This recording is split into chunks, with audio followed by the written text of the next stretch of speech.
passage. Tu y construiras une petite maison à l'avenir. Avec quoi? Comme tu l'as dit, je suis plus âgé, pas un enfant. Je peux prendre ces décisions. Et oncle Monbo va payer pour ça. Je ne peux pas refuser cette opportunité. J'irai et je reviendrai dans quelques années, comme d'autres dans le village l'ont fait. Qu'Allah te guide et te ramène un jour en sécurité vers moi.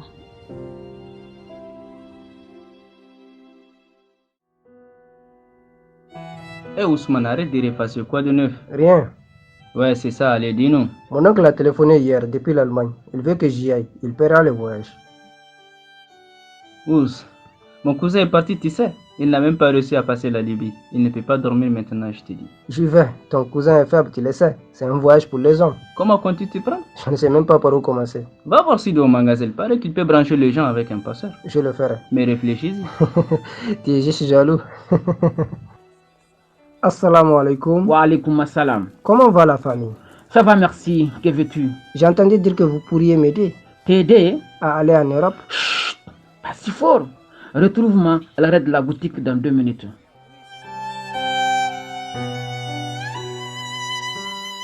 Alors tu veux aller en Europe? Oui. Tu devras t'endurcir. Tu ne tiendras pas une journée sur la route comme ça. Pouvez-vous m'aider ou non?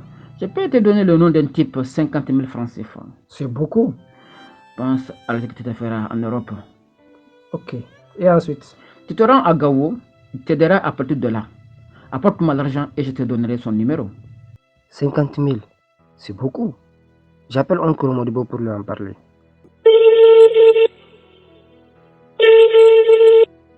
Je te transférerai l'argent une fois que tu seras à Gao. Mais tu devras me rembourser, hein?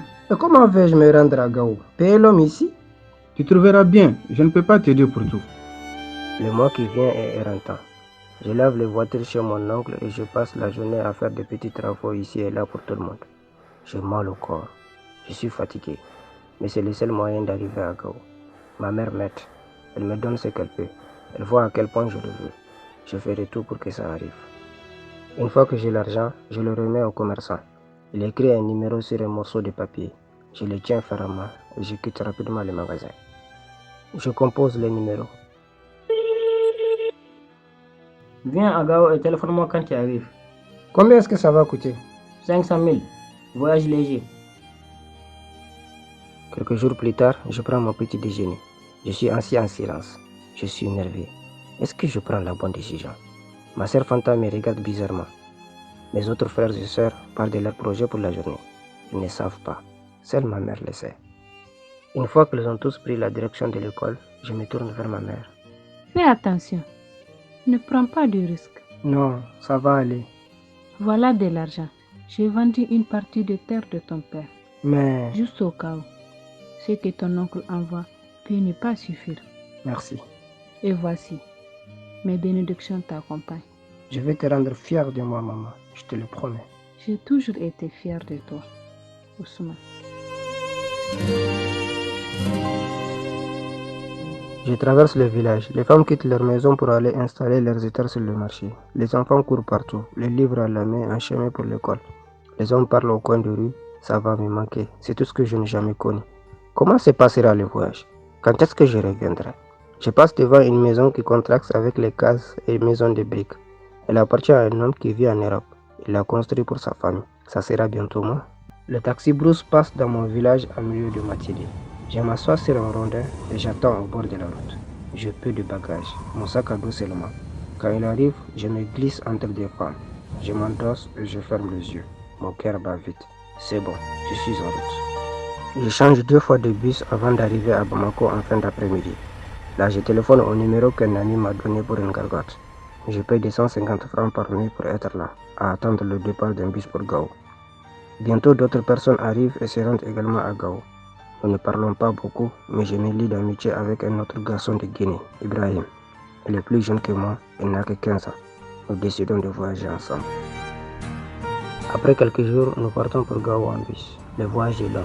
Nous sommes trop nombreux dans le bus. Il fait chaud, très chaud, et je suis inquiet d'une attaque des militants terroristes. De temps en temps, nous arrivons à un poste de contrôle. Mon ami doit payer 1000 francs à chaque fois parce qu'il n'est pas malien. Parfois, la police est corrompue et me fait payer aussi. Je donne l'argent. Pourquoi discuter? Quand nous arrivons à Gao, je téléphone au passeur. Il me donne une adresse et me dit de les retrouver là-bas dans 2 heures avec l'argent. Mon oncle m'a envoyé un SMS avec un code pour collecter le transfert d'argent. Je lui donne ma carte d'identité et l'homme du guichet me regarde avec un air interrogateur. C'est beaucoup d'argent pour quelqu'un de ton âge. Réfléchis-y bien. J'ai entendu dire que le désert est plus dangereux que la mer même. Beaucoup ne reviennent pas. J'ai pris ma décision. Si je meurs, ça sera par la volonté de Dieu. Que Dieu te protège. Ibrahim me rejoint et nous nous rendons à l'adresse. Un homme se présente. Il nous dit de les suivre. Avez-vous l'argent? Oui, pouvez-vous nous en dire plus sur le voyage? Vous resterez ici jusqu'à ce qu'il y ait suffisamment de migrants pour faire le voyage jusqu'à Agadez. Je vais vous remettre à mon collègue. Il vous emmènera en Libye. Comment pouvons-nous vous faire confiance? Vous pourrez simplement prendre notre argent et fuir. Vous me confiez plus que de l'argent. Vous me confiez vos vies. Allez. Nous suivons le contrebandier dans la rue jusqu'à un entrepôt en périphérie de la ville.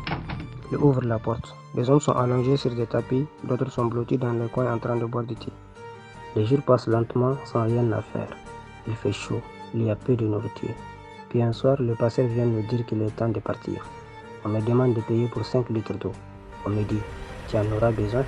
Je donne l'argent et tenant mon sac à dos, je monte dans un camion.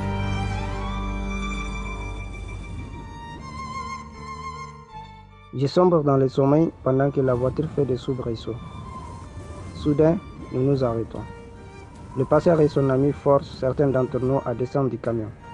Nous protestons et crions jusqu'à ce qu'un homme soit frappé à la tête et que le sang coule sur son visage.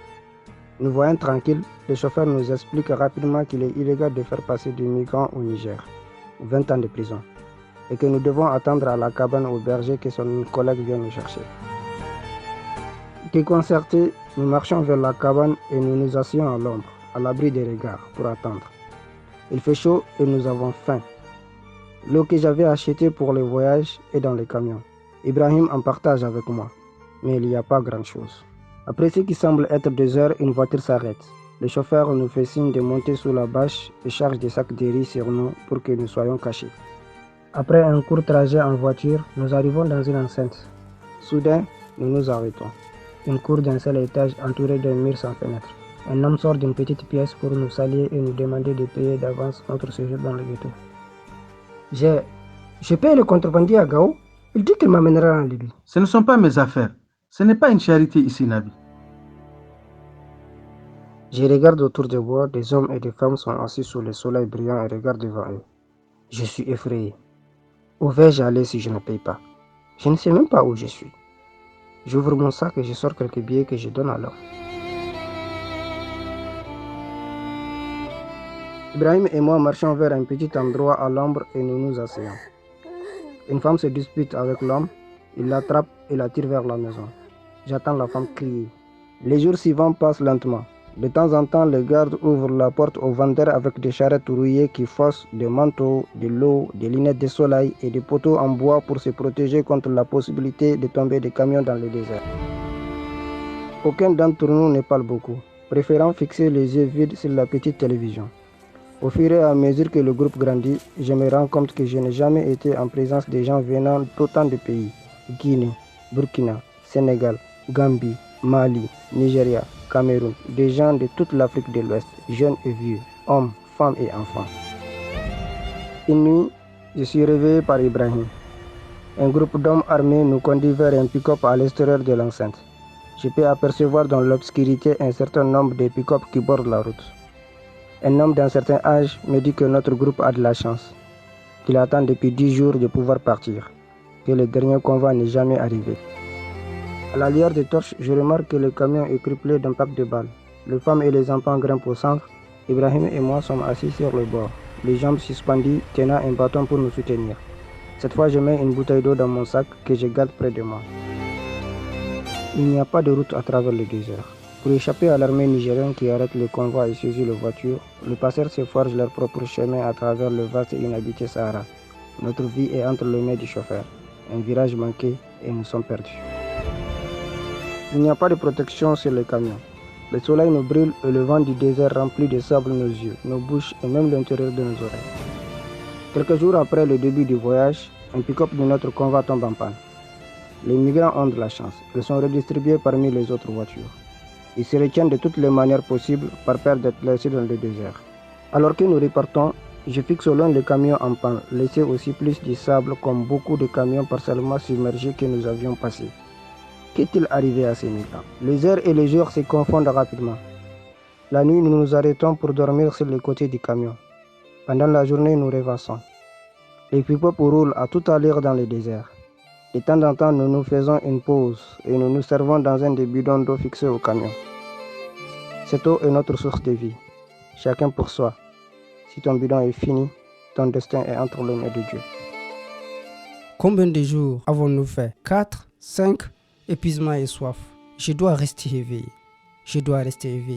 J'oscille entre conscience et inconscience. Le soleil me brûle la peau, la bouche est si sèche que j'ai mal à avaler. J'entends mon nom au loin, un faible. Ousmane. Je ne peux pas répondre. Je me sens m'échapper.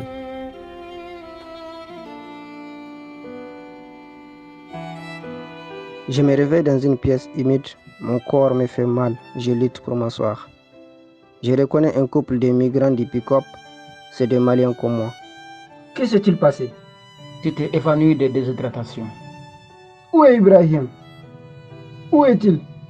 Il est tombé du camion. Il ne s'est pas arrêté. Il était trop faible à cause de la chaleur.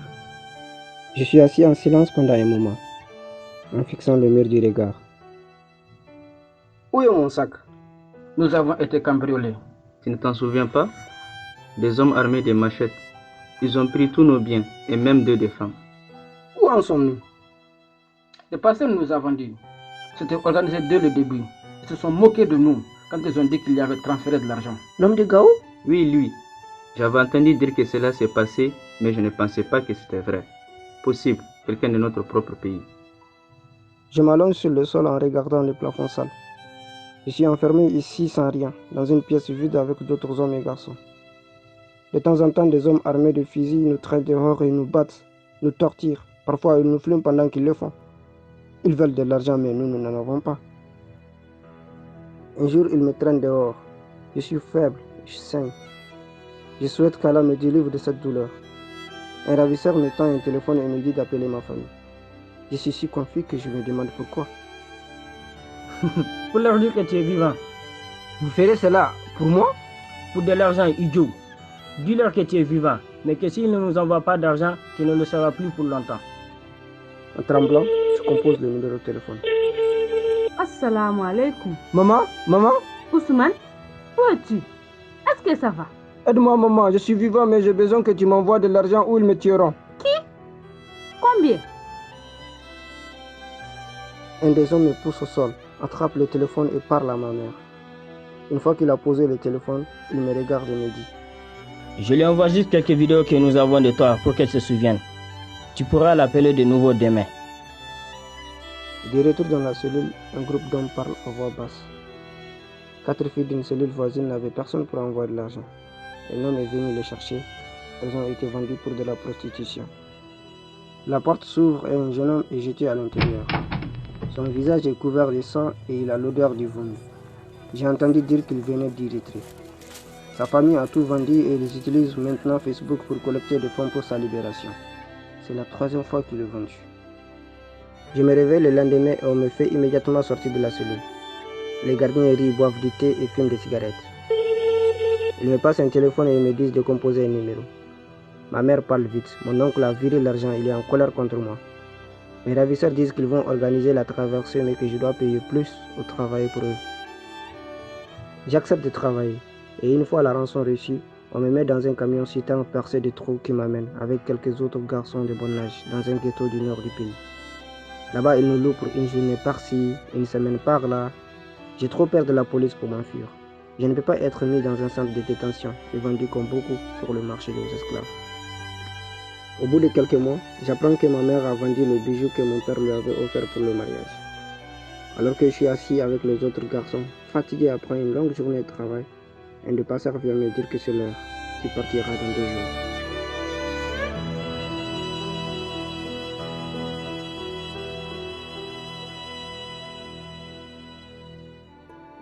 Il fait nuit. J'ai fait mes ablutions avec de l'eau de la mer. J'ai le goût de sel sur mes lèvres. En priant, je ressens la paix. Je suis apaisé par le bruit des vagues qui s'écrasent lentement sur le rivage. Je me dirige vers les dunes où 130 d'entre nous se cachent en attendant de monter à bord d'un bateau.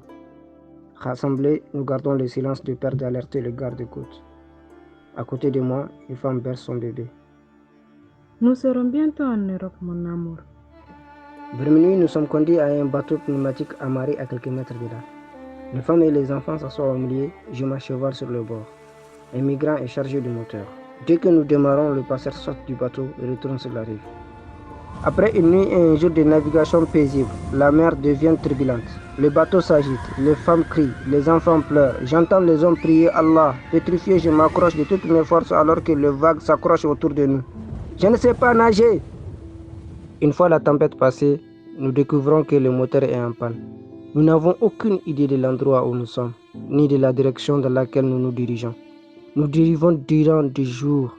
Certains des passagers rencontrent qu'il y a de moins en moins de missions de sauvetage en mer. Bientôt, nous n'aurons plus d'eau.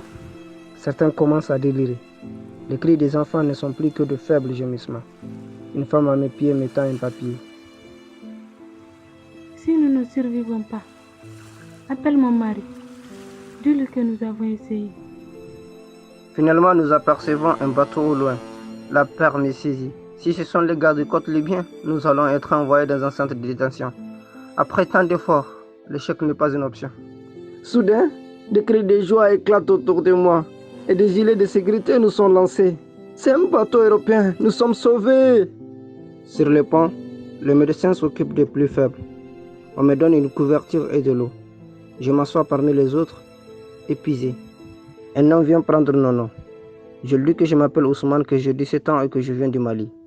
Il demande à avoir mes papiers, mais je ne le sais pas. Il nous faut 2 jours pour atteindre le continent. Nous rions et sautons d'excitation lorsque nous voyons le rivage s'approcher. Enfin, je suis arrivé. Peu après le débarquement, des hommes et des femmes nous accueillent et nous mettent en groupe selon l'âge et le sexe. Je regarde autour de moi, je me dis qu'il doit y avoir une erreur. J'ai 17 ans. Je pense que je devrais être là-bas. Désolé, vous n'avez pas de papier pour le confirmer. En attendant, vous allez devoir vous rendre dans un centre pour adultes. Je hausse la tête et je suis les autres dans un bus. Je ne suis pas gêné par la confusion. Pour la première fois depuis 2 mois, je me sens en sécurité.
trouvé un travail avec un vieux ami dans le nord de l'Italie.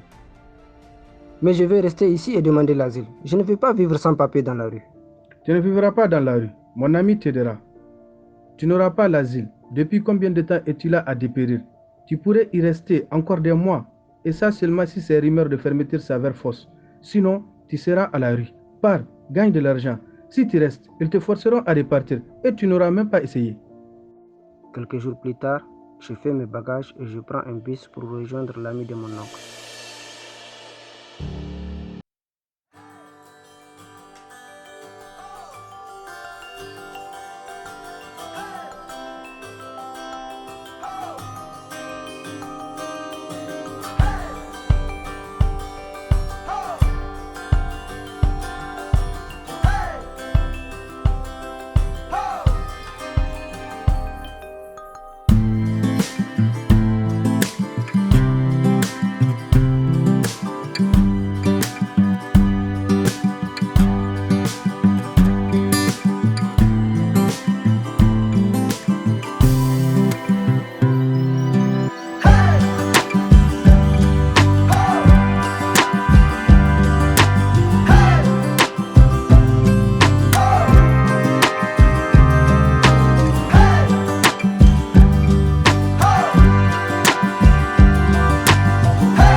l'atterrissage.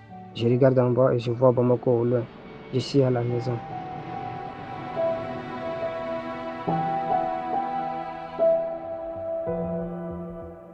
Je sors de l'aéroport et regarde autour de moi pour trouver la personne de l'ONG qui a